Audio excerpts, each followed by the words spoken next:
Hello, everybody, and welcome to the first game of the top 8 for Shuffle and Cut La Habra, California's X-Wing Store Championship. Woo woo! I am Michael McDowell, and with me as ever is my good friend D. Yoon. Ah, we're good friends. We are good friends. At least we like to pretend so on Wednesdays. And here we are. We've got Kelly with his Thug Life versus Steven Gonzalez and his Fat Han. All right, so let's break down these squads a little bit. I thought Kelly was absolutely fearless in just jumping into a brand new. It's still an efficiency type list with 5 really sturdy Y-wings, but just a completely new concept with those 5 Autoblaster turrets. As far as I'm aware, he's the first one to fly this thing in SoCal for any of these store championships.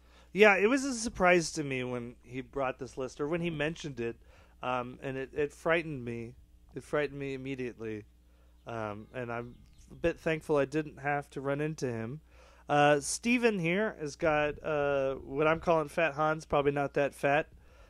He's got the droids, he's got the engine upgrade, he's got Predator, and Millennium Falcon. It's sort of tanky, ready to do some damage. It is the super tanky build. He can basically negate 3 damage every turn. So unless you're doing 4, you're really not making any headway against that Han Solo.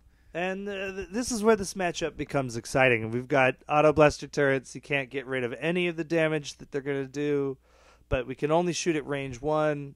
And so it really becomes the maneuvering show that is what I like about the game of X-Wing. Well, let's not forget those Y-Wings still have their primary weapons, so they're still awkward dogfighters, and then when they get in close, it's just unstoppable damage. And I also want to say something about these players as well. I played against Kelly in the Swiss, and actually I believe that video is already up. Don't judge me when you when you see my poor planning with Soontir, and I barely escaped with some amount of luck against Kelly. He's a bold player, and maneuvering those Y-wings into position for those Autoblaster turrets is a tricky thing. I've tried it myself since this tournament, and he's a good player. Well, I find it particularly tough with the Y-wings, particularly when you don't have one of either the astromech or the agromech that helps with maneuvering to sort of increase your speed or increase your action potential. And it definitely harkens back to some days, I think, before I was playing X-Wing, when we just had some Y-wings. Well, that actually is a solid point in terms of needing actions with those Syndicate thugs. I mentioned I got really lucky with Soontir. He had a bunch of Y-wings at range 1 against me, and he had Soontir down to just the last hull, and with his final Y-wing, because he didn't have a focus, he rolled a blank and a crit, and of course Soontir with auto thrusters easily evaded that. And at the time, I remember thinking I was crazy lucky, but after doing the math, I realized that happens about 40% of the time. Okay. So he is going to need to roll those actions. And as for Steven Gonzalez, the X-Wing SoCal community is just so amazing and genuinely warm and friendly and filled with all sorts of just sportsmanship. But this Steven Gonzalez is just a fiend. He's just a despicable human being. He really breaks all of the boundaries when it comes to flying casual. So I've got a question for you, D. So where would be an ideal place for Steven to set up his squad? Well, he does not want to joust. He's definitely going to want to keep Han Solo at range 3, and just keep pecking away.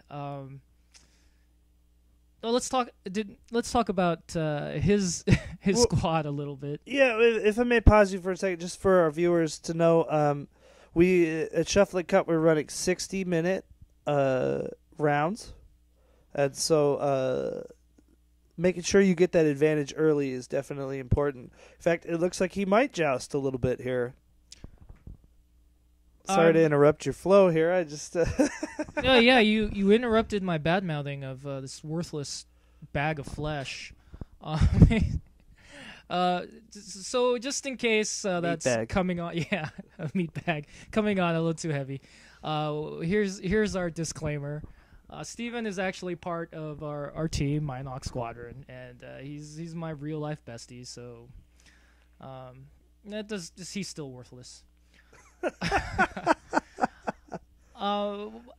What he likes to do a lot is use those Talas. It's Talas this time, right? Not bandits. It is Talas this time. Right.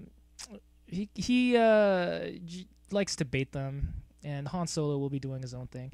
I think the asteroid placement's a little interesting because those big ships, like Han, especially with engine, like space to maneuver, and a lot of the free space is on his corners. Now I'm gonna step into and territory. So we can see there, Stevens. He's placing his Han Solo to in fact fly away from the Y-wings. I'm gonna step into a territory that I don't know a lot of theory about, and I guess I'm sort of interested, and maybe you viewers can school us about asteroid placement and which side of the board that it's favoring. For me, it appears like on Steven's side on the right we have much more space, which gives him a tactical advantage in the early game. Is my thought here. Well, it depends because I did expect Kelly to come out strong, as fast as his Y-wings are wont to go, because he does want to close within range 1, which means they'll be fighting on Steven's side of the board, where that clear space in fact is available. Right, and with, as we know about all rebel ships, the K-turn is the most important maneuver on the dial, other than that one bank that everybody seems to love, except for me. Well, you're strictly an Imperial player. Well, not anymore. Not anymore. Oh, I'm moving to now, the villainy. Yes, and nothing surprising here. Kelly's just coming out fast, trying to close as hard as possible. So what Kelly wants to do is take out as many of those Z95s as possible without taking too much damage to his Y-wings, and then hopefully catch the Falcon at some and of course there goes Steven. He's just flying away. It was all a ruse. My guess, I know Steven pretty well. He's flying away in order to bring those Y-wings into those rocks, or at the very least force them to maneuver all the way around, and then he'll be choosing the actual point of engagement where he desires, where it favors him. And that Falcon, really, with all the things it can do, is going to be it's really tough for Kelly to catch him. I do want to mention here that Steven is quite the stubborn fellow. He is one of the last stalwart of the Vanguard still flying that Fat Han archetype. Prior to the release of Scum and Villainy, it was everywhere. I mean, I was so frustrated. It was, as I'm sure everyone knows, it was the Crackerjack prize that you got every time you opened the box. Well, I've had, I'm gonna kind of toot my own horn. I've had an incredibly hot streak, over the course of these store championships this season, and I do attribute it a lot to luck. But eventually, your luck runs out because for the first couple of championships, I was running Decimator Whisper, and yeah, I'd make it to the top 4 or but it was awfully frustrating because you'd sit down, and multiple times I was the only Imperial player to make the final cut, and there'd be 7 other Falcons on the board. But with the release of Scum and Villainy, most people have jumped off of Fat Han just because of the threat of auto thrusters. Obviously, that doesn't matter in this match, but it is interesting that Steven elected to just stick with Han. And just ignoring the threat of Suntirfell. Where do you think where are the ideal positions to go here for Kelly? Is it to cut into the middle with the 2 turns, maybe even a 3 turn? take the red stress? Just is it better for him to start controlling the middle of the board, and take the pursuit angles, or is it better to kind of wait and see if the Steven could get tied up in the asteroids? It depends how patient Kelly is. The issue here is, of course, with these limited 60 minutes, the format's pretty rough. I mean, I always love to be able to finish games, but increasingly, it's proving difficult, and you have to be able to. Oh, and this is an elimination match. Yeah, we're not even playing for MOV. But we are playing for time. Right. If I were Kelly, I would try to take out all those Z's, and then. Oh, it's rough. It really depends on the pace of play. He can only lose one Y-Wing before he's behind on points if he takes out all those So he Zs. is, in fact, electing to go right into the middle, which is, in fact, what Steven wants. Especially for those Y-Wings with the limited dial. Those asteroids will be difficult to negotiate. And I feel like at this point, Steven is dictating the stratagem and pace of play of this game. Well, and as many X-Wing players will know, I believe that comes from pilot skill, which moving first can be a great advantage sometimes to sort of define the play, but often. If you're at a point like this where the pilot skill, you're completely behind the ball with it, it sort of gets to a point where it might become a liability. It might become a real liability. Well, so I having played against Kelly, I know he can fly. Obviously, to make it to the final cuts here, just luck alone is insufficient. You have to be good and lucky at the same time to get even this far. And I have to admit, I probably would have done the same thing Kelly did here. Steven's doing some K-turns, splitting Han and the Talas. In order for Kelly to win, he probably does need to take down the Falcon. So he has to be able to cut it off at some point, try to trap the Falcon in the corner, and pound it at range 1, both with primaries and if with the Autoblaster turret. Autoblaster turrets. And it looks like Steven is splitting his squad so that he's forcing Kelly to commit in one batch or the other. Yeah. And then if he goes after the Talas, Han Solo will just ream him from behind, or vice versa. If he goes after Solo, those Talas will be able to flank. Well, and the Talas are a great choice in this matchup. I mean, obviously they made the choice well before the matchup, but the Talas are a great choice against the Y-Wings because they can slow fly just as well as the Y-Wings, and so it's easier to stay out of that range 1, whereas if we had a group of interceptors, it would become a problem. I'd like to pause for a moment and give a big shout-out to Max Gringold. No, don't pause there. Don't do that. For setting up this tournament, for running this flawless tournament, for getting D&I on these microphones, and getting more people interested in X-Wing. So it was absolutely a great event. Hats off to him. It was my first time at Shuffle It Cut, and I'll definitely be going back. Yeah, it's a beautiful store. If you're ever out in La Habra, California, east of some train tracks, I don't know.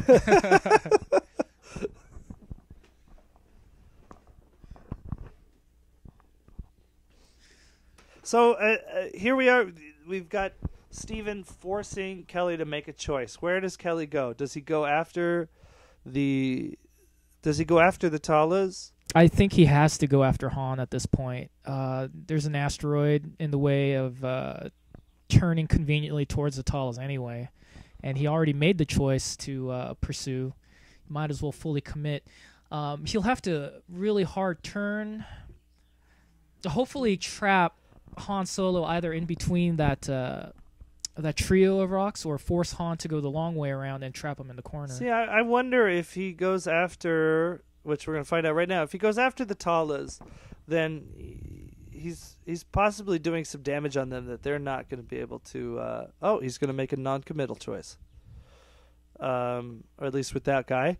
if he goes after the Talas, he can do some real damage that then Han is forced to follow up on, right? Well, it depends if he can get into range 1 with those Autoblasters. I personally hate Z's, but they do make for a good filler. And they are fragile, but those Y-Wings only have 2 attack power. Those Tala should be able to evade fairly well. And they should be able to do enough damage, even if he does lose them all. They should be able to do enough damage that then Han could come in and do the cleanup. Well, if Steven flies within range 1 of those Y-Wings, then I'm going to slap him next time I see him.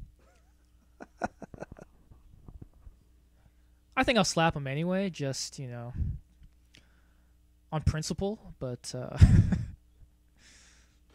This is the first tournament and the first time I had seen the official FFG playmats. And I have to say, after having been to Worlds and seen the playmats that they use there, that these are very, very high quality. Not that the ones at Worlds were any different. They're sort of the same texture for all of you who've been there. They're kind of a thin mouse pad. Maybe it's a nylon. But obviously it takes printing very well. It's a very high quality image. It's a very beautiful thing that FFG has brought out. And I think in the future we're going to end up seeing a lot of these. Which, for people who love rolling their dice on this, that's great for you. For people like me, who only like to roll on yoga mats, then we're in trouble. And Steven went for the obvious choice of clearing stress and pointing his Talas towards the Y. So that it appears that is the engagement. If this was a regular Swiss round, I would say this is absolutely what favors Kelly. But if this goes to time, this Falcon, there's just so many points on that Falcon. It's tough to imagine that Kelly will be able to walk away winner without killing Han Solo.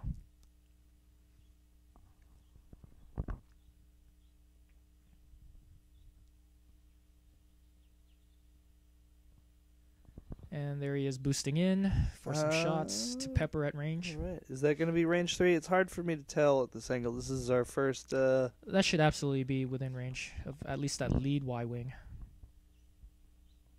Does he focus? He can't quite focus fire on that one. It looks as to me that the third... the 2 of the Talas do not have that guy in arc. And so... The angle does make it difficult, but... oh, yeah. I think I do agree. We've got Predator. And there's the Predator reroll. Looks like 2 hits or something. I can't quite... Max, quite you know make what's out the going on here? No? All right. Pulling off... Looks like 1 shield. Oh, that must have been at range 2 then, because didn't I see Kelly roll only 1 evade die? So here's the advantage for the list build Steven went with. Not only is Han firing at 9, but his choice. Because he went with R2-D2 in this tournament as opposed to, say, Luke Skywalker Gunner, he had a couple extra points that he could use to upgrade bandits to Talas, and that allows him to try to get some PS kills, and even on the opening, it enabled him to see where Kelly was placing, and then place his own ships correspondingly. Yeah.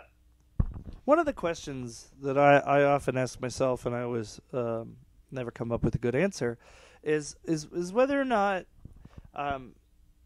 here where you don't have maneuverable ships as a scum and villainy or imperial player, often I have very repositionable ships, and so I wonder how much that advantage of setting up second really can afford you, because well, it lets Steven absolutely dictate the all the stratagem in going into this match, and this is actually a really tough matchup for Kelly because like 2 hits there. This list that has now come to be known as Thug Life excels against those repositioners, against those fragile ships like, say, Soontir and Whisper and whatnot. But all of a sudden now he's facing a very tanky rebel build against Steven. So this Ooh, blanks. On paper, this does favor Steven. But this is just the approach, though. These Y-Wings are just trying to pepper, get a couple of hits in. Max has told us 2. Looks like another one off of our last guy. Shields are down. Oh, he's shooting at the guy in front. See, that's how slow I am sometimes. And I also like that we can see Kelly's T-shirt. It's that San Diego, keep calm, stay on the leader. Yeah, and I'd like to thank all of the people who made it out from San Diego to La Habra to play. San Diego has a great X-Wing community. There's a lot of great players there, a lot of top tournament players. Everyone is very friendly. Everyone's very friendly people. I do have to say I love that crew and hate that crew because, yeah, they're some of the best people I've met playing any sort of gaming. But at the same time, they're so grueling in tournaments. There's not really a weak player among them. No, well, and it comes from them being used to having. They have a large tournament night, weekly tournament nights. I think they get around 15 to 20 players. They do bloody each other pretty well. So they're used to this sort of cutthroat tournament style, which is quickly becoming the way to play X-Wing. And the reason I think you're watching this video, if I may be so bold. This is an interesting question. Where does Steven put those Talas? Does he just keep running them in at range 1? He absolutely should disengage and let Han do the work on this turn. But Kelly made a prescient move with that one thug heading out, flaring out to the right to cut off any such maneuver. So here's where I'm saying Kelly is always very solid. I don't remember him particularly surprising me in our match, but he was just such a relentless, methodical just force coming at me that he is not to be underestimated. Well, and he can afford to play that way with 40 hit points. I mean, it's so much shields, so much hull to chew through. 15 shields and 35 hull points is nothing to balk at. Well, it's the strength of previously Rebel, but now these scum Y-Wings as well, is just the resiliency. It's what you're paying for at a very efficient cost. I mean, they're each only 18 points, 2 more for the turrets. No, the fact that he's got 5 of them is, that's going to come awfully close to the asteroid. He's on that asteroid. Oh, that's you can see his dismay. If he had gone maybe two forward, it looked like he'd done a 3. It was a 3 bank, and that's a fairly big blow because he really needed that auto blaster shot right there. Assuming that he's able to block, he would have been able to do some serious damage to those Talas with that ship. So that's 1 gun out of the fight this round. Now, I'm fairly new to X-Wing. Played for approximately a year.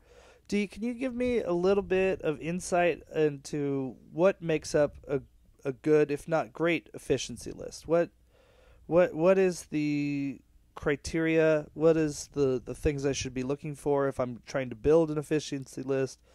I mean, obviously I can go online and come up with something or see what other people have come up with, but I'd like to just know, when you're building an efficiency list, what are you looking for? Well, it's not so much an archetype as a general strategy. Since the beginning of the game, you had really expensive, high-priced pilots like, say, Wedge. But the more points you put into those pilots with upgrades and whatnot to make them worth it, and then to protect them, and it just goes on and on, often you end up with just a couple of high-value targets. And the way to counter that is through efficiency. So let's say classically, like going all the way back to Wave 1, is a TIE Swarm. efficiency is it's just a hard counter to top heavy lists. By just throwing more ships out there, you're able to cover more ground with the extra ships. You're able to fire more. And until Whisper came along, it was a primary way to handle these top-heavy ships like, say, Han. And Steven is, in fact, stuck in range 1-ishness. No, he's marking his ship. I see. Oh, he didn't disengage. He's flying right at them. This will be exciting. This is the point where you just hope that you can at least negate one of them through your pilot skill. So you hope that Kelly has done a favor for Steven by landing on the asteroid, getting rid of at least 2. What would the average be? 1? 1.5? What's the average on 2 dice? Average regular hits. With a modifier, you can average 1.5. Okay, so 1.5 with modifier. So he's sacrificing at least 1.5 hits. Which and don't forget, he doesn't necessarily have to fire with Autoblaster on every ship. He can still fire primary at range 1 for 3 attack dice. Yes, which. And especially if he's block Steven. But the undodgeable are always something that. Yeah, I've been trying to figure out the math on the fly. I've been when I was testing out Autoblaster turret myself. So Steven here has just decided I'm going to do as much damage as I can. They'll be trading shots at range 1. Yeah, you always hate to treat ships as expendable. But that's basically what they're here for now. At this point, he just has to hope those Talas soften up those Y-wings so that he can get a Han kill. Well, that could even perhaps I'm misunderstanding what you're saying about efficiency lists, but the idea of certain ships being kind of expendable is sort of the hallmark of them. Am I wrong? Not at all. Well, you still don't want to throw ships away. Correct.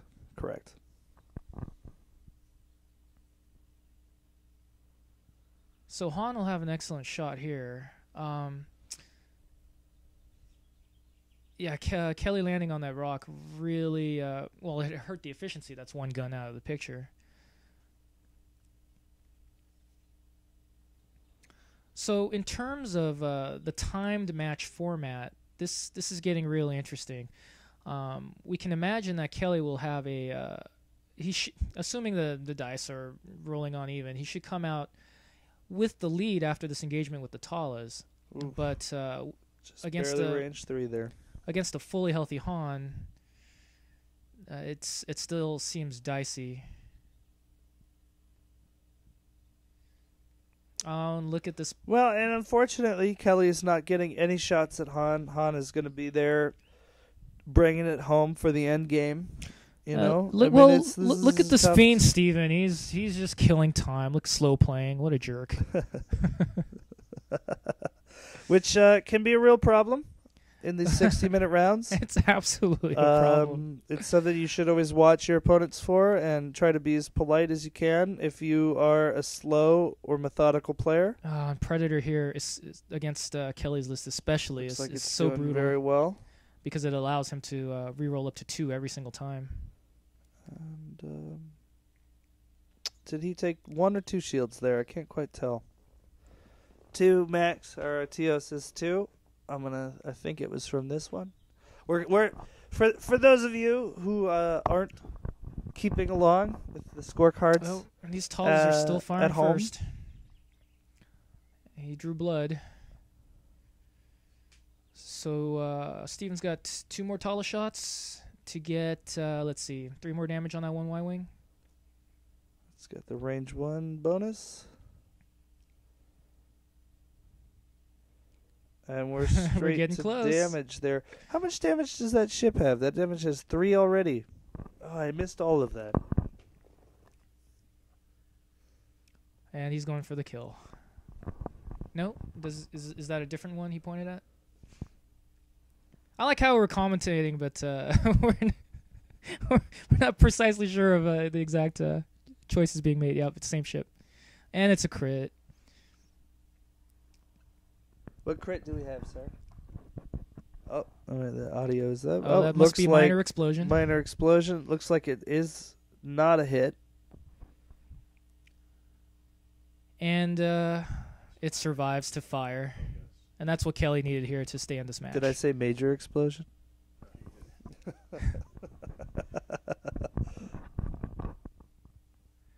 Let's see how the return fire goes. He must rub out some of these Talas.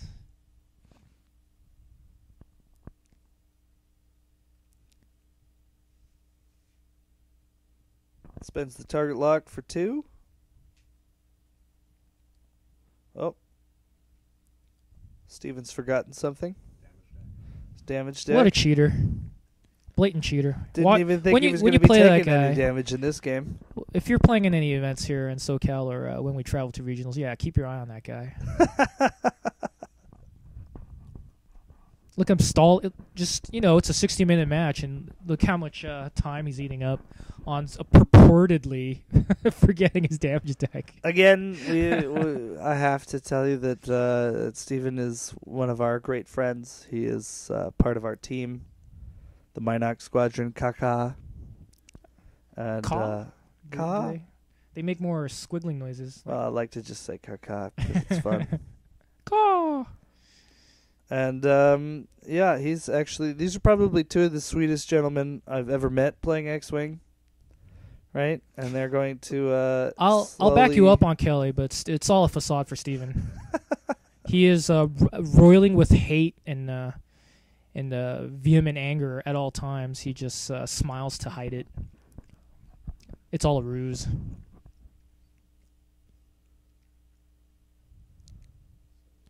So 1 hit. Did he roll a crit also in that one too? No. No, it's just shields off that Tala. Unfortunately, Kelly wasn't able to focus fire on that damaged one.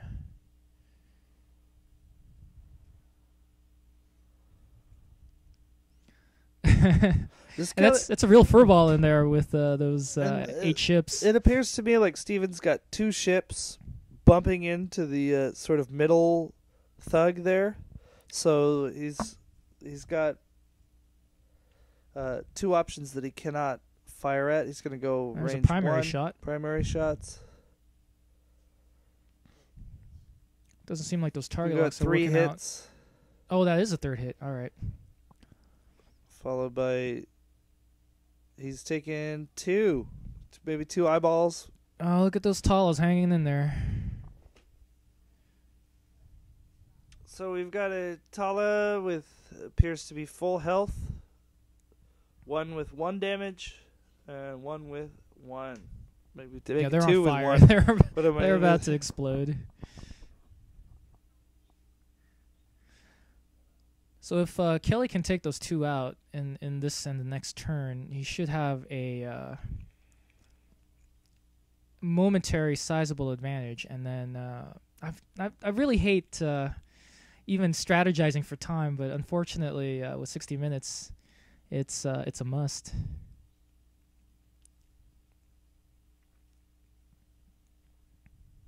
That is it. Good night, Tala. You cannot, will not, never will evade those Autoblaster turrets. Well, that's a big get for Kelly because it's 1 less shot he'll have to worry about next turn.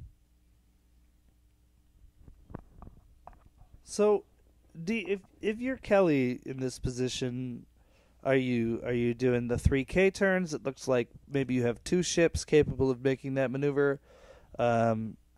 Where do you go? Where do you go here? You're sort of you're in the jungle. You're in the pile. Me personally, I take each of those Y-wings on an individual basis, mostly because of what we talked about earlier, in terms of those Autoblasters absolutely needing a focus or target lock to back them up.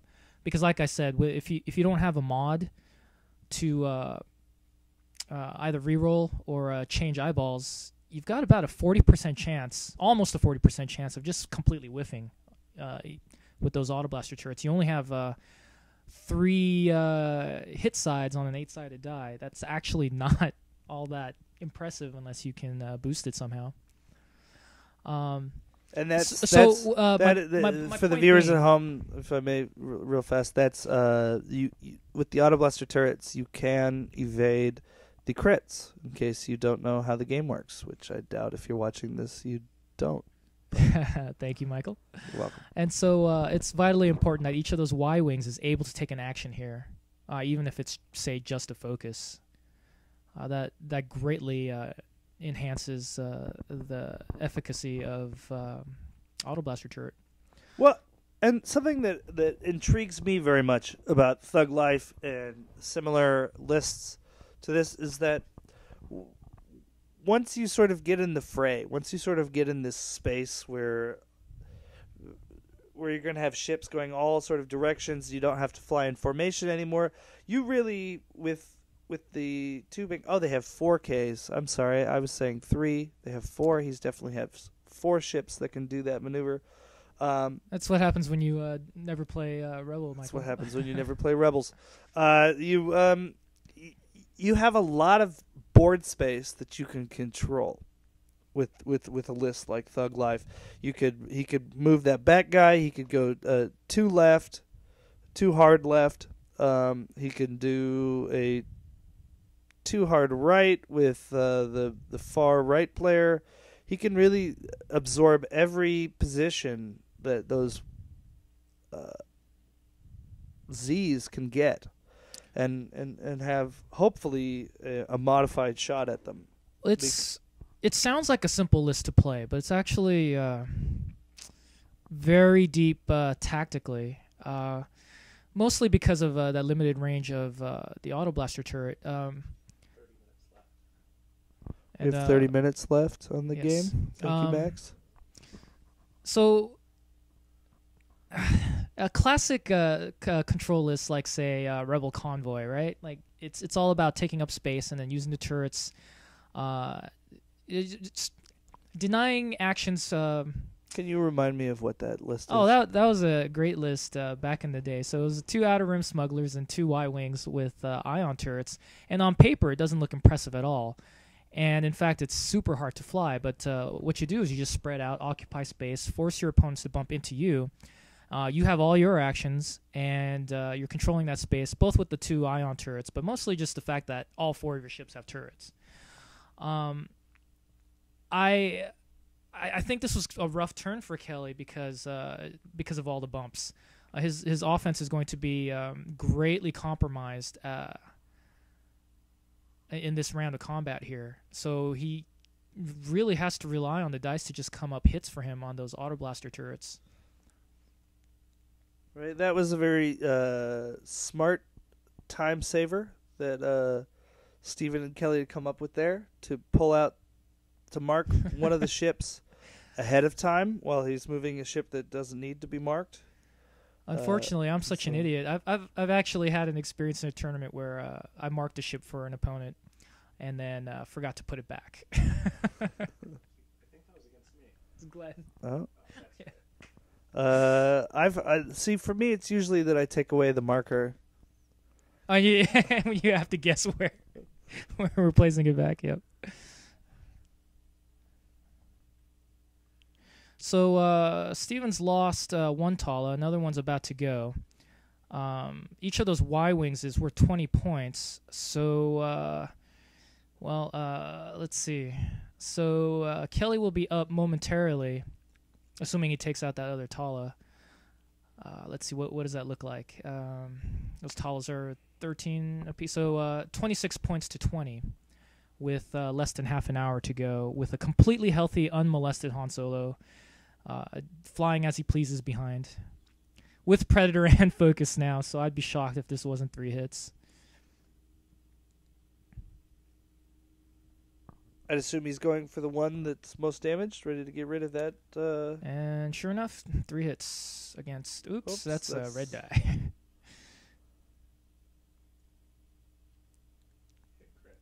Hit and a crit. And that should be the end of that Y-Wing with a PS kill, meaning...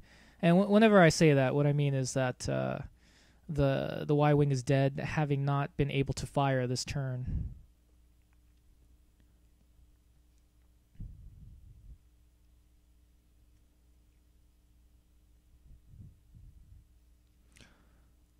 And so Steven has been doing the sensible thing, focus firing on one ship, making sure that it's off the board ASAP.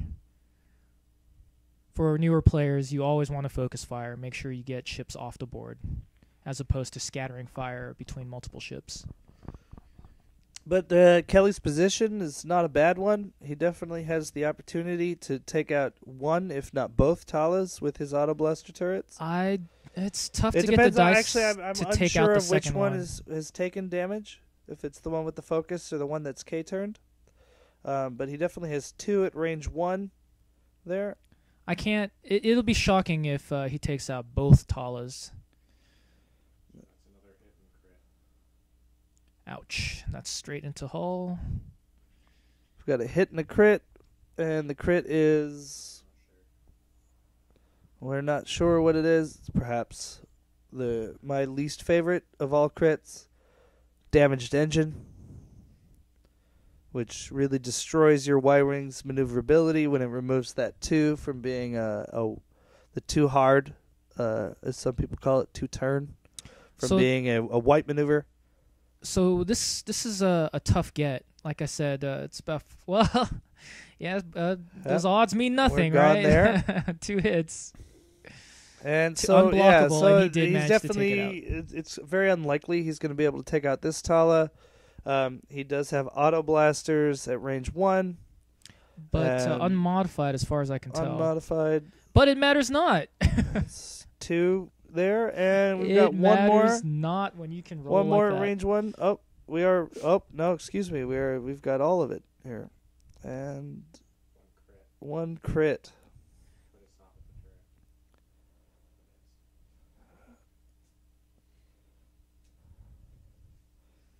Range 3. So perhaps a rock. there's the random element of the game where things can buck the. Yeah, never tell me the odds, shots. right, Han?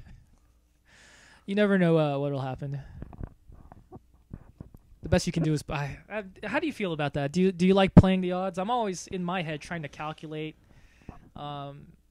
mathematical probabilities as games are unfolding. I'm a creative sort of type. I did okay in math and never fantastic. I don't really not capable of doing the odds in my head, and so I like to gamble. I like to go the Lando Calrissian way. If my life was an upgrade card, it would be Lando. I think you have to trust in the dice because, as Dee mentioned earlier, it is you have to be lucky and you have to fly well. And so if you do at least one of them, then you can hope for the other. Obviously, actions and modifiers for your dice are the name of the game. You're going to make it better. So it's starting to look really ugly for Kelly then, because let's assume that he's about to rub out that last Tala. He's also about to he's well on his way to losing a second Y-wing, which means then at that point Steven will be up 40 points to 39 of all things. Which for a knockout round is all you need. Just enough. Where does Steven go here with Han Solo? Does he take the 1 turn in? Back is into the middle? Too risky? Is that too risky to take the left turn? No, it'll fit just fine. Is he going to risk being at range 1? Is really my question. Really, at this point, it's not a risk because that also means the Tala's not getting shot. Then that Falcon still has 13 hit points, and then some with C-3PO mitigating damage. Admittedly, he can't prevent Autoblaster damage, but even still. And then R2-D2 just regenning shields, it will just be brutal. I can't imagine that Kelly can pull this out no matter how well he flies. It's just that exchange with the Z's was just too lopsided.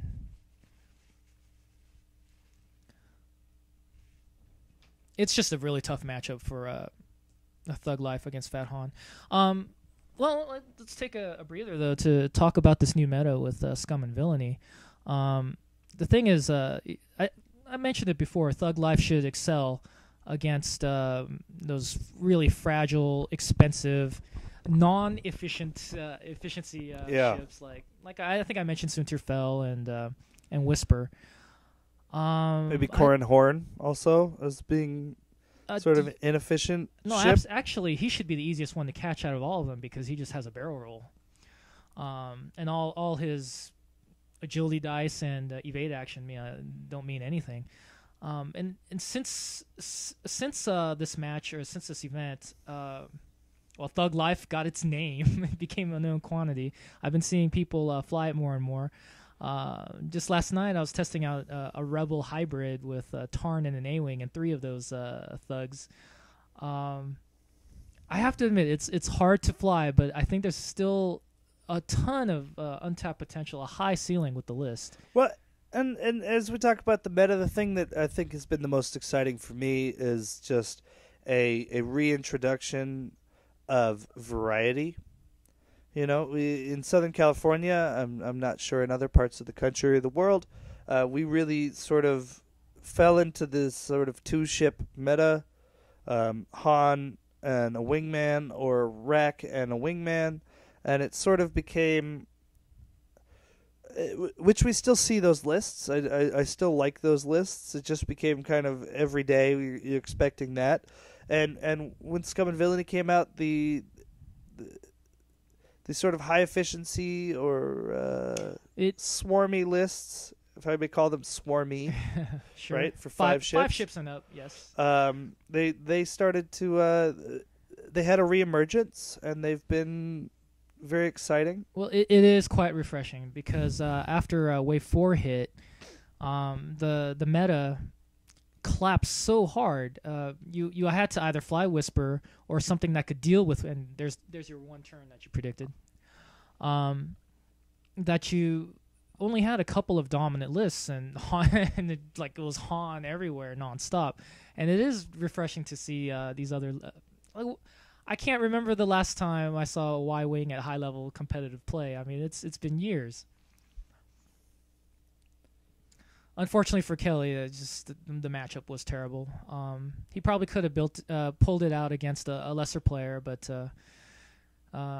Steven just did the sensible things, and now you're giving it away.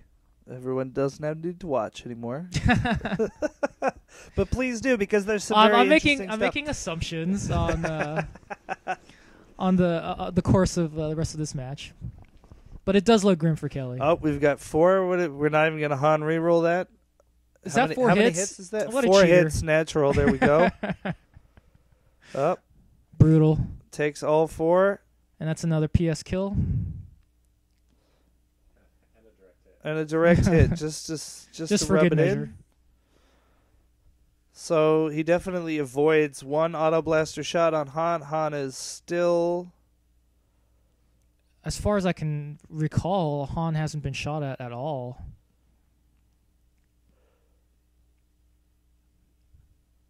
So looks like a range 1.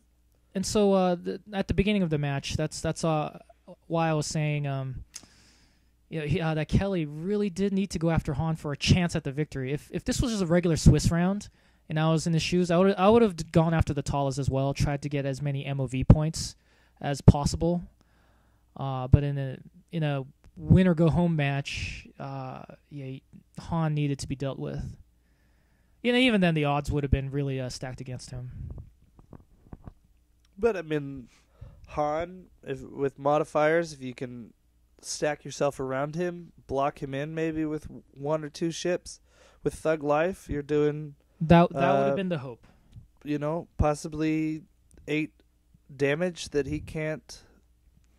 He can't do anything about. And the only place really where he could have done it is where Kelly's left hand is now, in that corner, to try and steer Han into that corner and just or around those 2 asteroids up there. Maybe sort of park him there. That's always a favorite of many people, to park them on the asteroids. If that was the only other available option, sure. But even then, Han could have just squeezed, say, 4 forward and boosted out.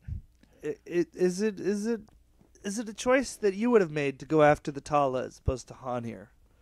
Well, that's what I've been discussing is that in a Swiss round, I absolutely would have gone after the Talas to make sure I walk away with some points. He's definitely cleared the Talas, so now we're three Y-Wings versus Han.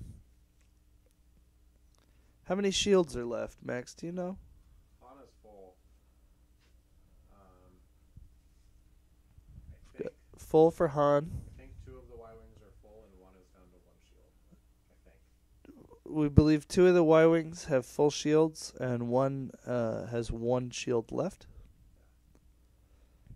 And Han just lost. And it's important to remember this is not a Gunner or Luke Skywalker variant of Han, in which case Kelly might have a fighting chance at least. But with that R2-D2 crew member, Steven will be negating so much damage that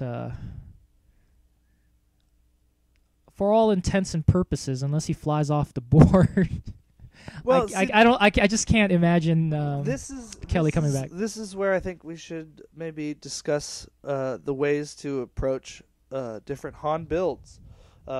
If it was say C-3PO Gunner or Luke Skywalker build, then maybe leaving off Han early on is sort of a good idea, because he can negate damage, but with Thug Life, perhaps if you can get at range 1, that's not as big of a deal. But whereas you have this very tanky sort of Paul Heaver 2 droids list going on, I feel like you have to start whittling Han down immediately, because it's going to be the long haul and it's going to take you all 60 minutes in order to get him down, and that's the only real way with a ship as maneuverable as the Millennium Falcon is to really have a shot in this. I concur. You have to get Han down into his hull, and hope to get a couple of crits on him that really cripple him. And I'm still fascinated by Thug Life. Kelly's terrific, but I think is he on the asteroid again, Max? Has he taken an asteroid for a 3rd time? He has indeed. I think it's clear Looks that like there's still a ton more potential in terms of developing its strategy, because anyone can just take a list off the internet and drop it on the board. Yes, but flying it is a whole nother thing. And Kelly is really the pioneer in Southern California kudos for to tournament him. for bringing this out and making it to the top 8. Right, he had some great Swiss matches. I think he went 3-1. I refer to him as we fearless. had 5 rounds. That's right. So the reason I called him fearless is that unless he's been secretly practicing this, I'll say on Vassal for a long time, or just in his playtest sessions in person, flying a new squad, a new archetype is really difficult because, well, you have an advantage, right? Because your opponent isn't properly prepared to face it. Yeah, they're not sure what to do. Conversely, you haven't learned to maximize it either. Was Steven? He was attempting to boost. If I may make a quick point to all X-Wing dads out there, take a page out of Kelly's playbook, get your daughter into playing X-Wing, because Kelly brought his daughter to the tournament. She won some, she lost some, she had fun, she was bubbly and had a great time. During this game, in fact, I remember her saying, Mom's going to be really mad at you because of how late it is. And what I really want to say that's is what Kelly gets for winning. It's exciting that he has brought X-Wing into his family, that they enjoy it, that it's something he can share, right? Which is really what I think what brings all of us into X-Wing, maybe not with our family, but something that we can share with friends, something we can have some bragging rights if we win. It is really a fair. as elegant a miniatures game as I've ever seen because of its easy, its low barrier to entry in terms of learning the rules and basic strategies, and perhaps even cost comparative to other absolutely. miniatures games. So in terms of going back to discussing Thug Life, I thought it was interesting that you brought up control earlier because I think it can control the board really well with 5 ships. Obviously, you do want them fairly close to each other so that they can focus fire and support each other with those Autoblaster turrets that have that extremely limited range of 1. But I also think it's important that they don't cluster so tightly that you have a turn like that where they bump into each other and take away your actions. So there's... It sounds like a simple list, but... a simple efficiency list, right? Yeah. 5 identical Y-wings, but it isn't. There's a ton of complexity in terms of actually how to execute its game plan, and I'm sure as Kelly gets more flight time, assuming he'll stick with it, that he'll only get scarier. There we are. 2 takes 1. A range 3. That's not bad. Still Can't 3 shields complain on the about Falcon. So I guess, and again, I've never flown Thug Life, but I feel like they're particularly, maybe not with this asteroid placement, but with certain asteroid placements, there's some sort of pattern or way that you could sort of set up or fly around the board and make it so that if you've managed to draw your opponent into the center of the board, that they really have nowhere good to go. It really depends on the squad you're facing, but I could see that being applicable in tons of matches. Yes. 10 minutes left. We've got 10 minutes left in the game here.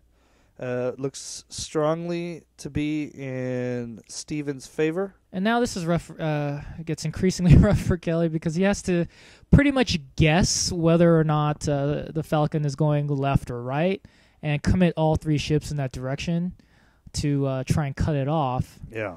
And then, of course, Steven can just hit that engine upgrade and boost wherever he wants willy-nilly, out of arc and out of range of the turrets even. Steven has 2 shields left. R2-D2 has not even been a factor in this game yet, which... No, he's just guessed 10 3PO left, 0 for with couple 10 of minutes times. left, it's going to take some real dicing, as my good friend Brandon Kading would call it, to make this work out for Kelly. But I can't say enough good things about Kelly and his play and the courage it takes to bring out something new like this at a high level tournament. Where the stakes are pretty high. I mean, everyone wants to walk away with the swag, right? Like, we all want to cross our fingers, hope we get the plaque and the regional bye, but at the very least, I remember at the first Store Championship of the season, I was just crossing my fingers in my top 8 match, like, oh, please let me walk away with tokens. And Kelly had a real great run here. He just missed the tokens then, the focus tokens.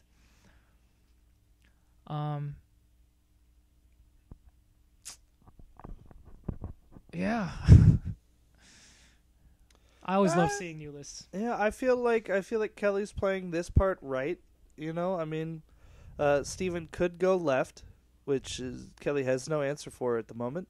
But Kelly's positioning himself in a way that he can at least, if Steven does choose to turn Han left, he can at least maybe pin him in that corner of the board, as we were talking about earlier. Well, the best case scenario here is that he blocked Han moving right, but even that's just times against him. Oh. I mean, and that's what's happening. Except Han's a Yeah. jerk and See, cleared.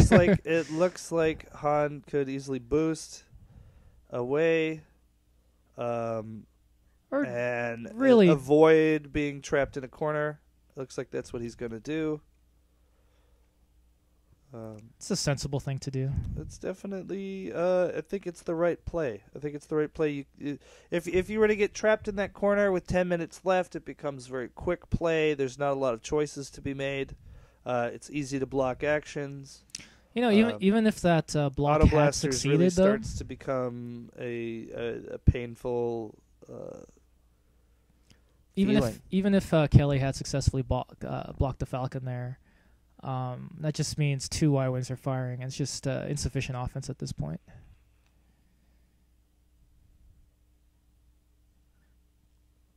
The very specific set of upgrades Steven went with for this tournament were Oof. no, Han Let's reroll. Han reroll that one. Yep. Okay, it looks like 2 hits. One evade.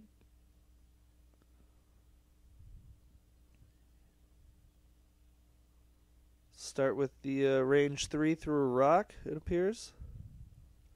The target lock. Oh, got a hit. And looks like 2 hits. 1 hit. I'm sorry, 1 hit. One of those rare times the Falcon gets to chuck 3 dice. 3 evade dice. Oh, spend the target lock. 1 hit. Yep, just On the desperation Autoblaster time turret. now. And still hasn't scratched Hull. Now, a question I have for you, D, is when we're... I love questions. As the math man, I'd love to ask you these questions. Autoblaster turret. Is target lock or focus going to average you more? Well, it'll amount to the same thing statistically. So it's just a matter of tactically which one's better. With low PS ships, you almost always want to do a focus action unless you know that you aren't going to be shot at. And that's pretty rare with low PS ships, that you absolutely know you're not going to get shot at. But you could always take a target lock and go for the long play. The thing is, with only 2 attack dice, with both your primary and your and the Autoblaster turret, stacking target lock with focus really isn't all that incredibly helpful. So I think the vast majority of the time, focus would be the superior action. I think with the because first, you could use it defensively. with the first long-winded answer well, to your question. Well, let me cut you off now.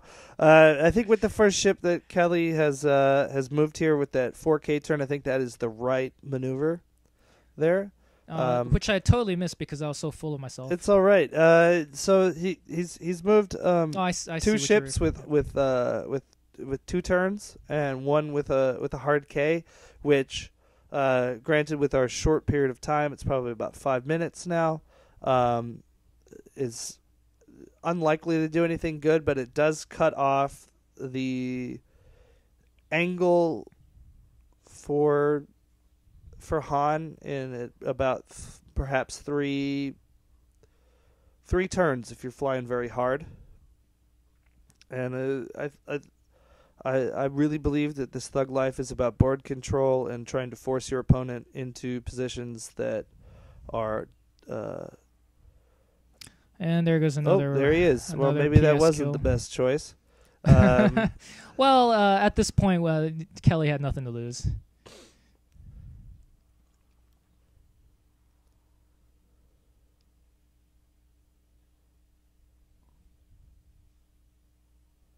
Got, looks like 2 hits.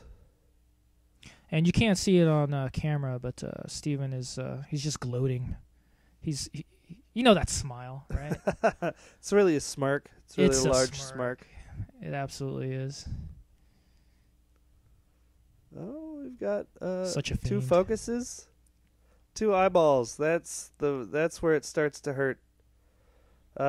He is. We've got the extra stress from R2D2, but no dice roll. Let's I'm sorry, I missed what point you're that one out. referring to. What? Steven has forgotten a dice roll. He doesn't have any damage cards to flip. Oh, well then he shouldn't be using It's R2D2, should he? It's just a free shield.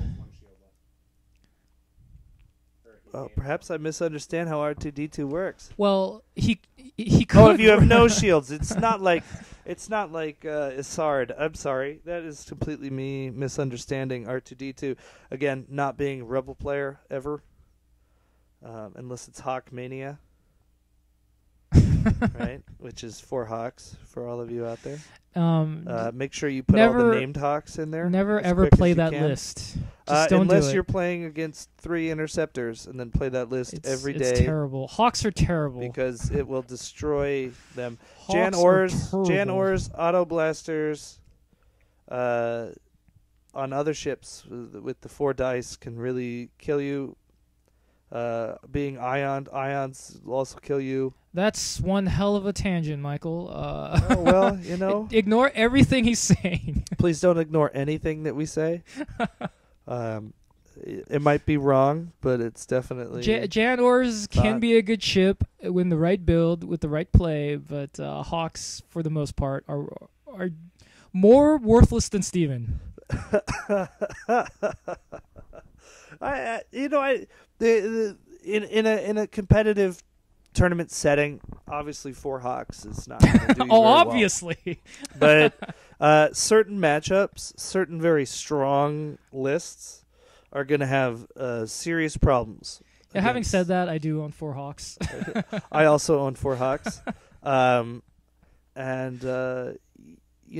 was disappointed to find out that I could not fit 4 decent... the 3 named Hawks and another Hawk all together in the same list for the villainy run of an asteroid just fine. Because those Hawks, those scum Hawks, as you may refer to them, are quite they're quite mean. They're quite mean. We're probably running on about 2 minutes left. How much time do we have here? Yep, getting about 2 minutes. Nod from Max here. Well, let's in this mop-up phase, then let's make sure we give another shout-out to Shuffle and Cut and how terrific they were. What a smooth and fantastic event they ran, because I've played in some ones that weren't quite, that didn't excel. We're not going to name any names, but we're looking at you, San Francisco. No, I'm kidding.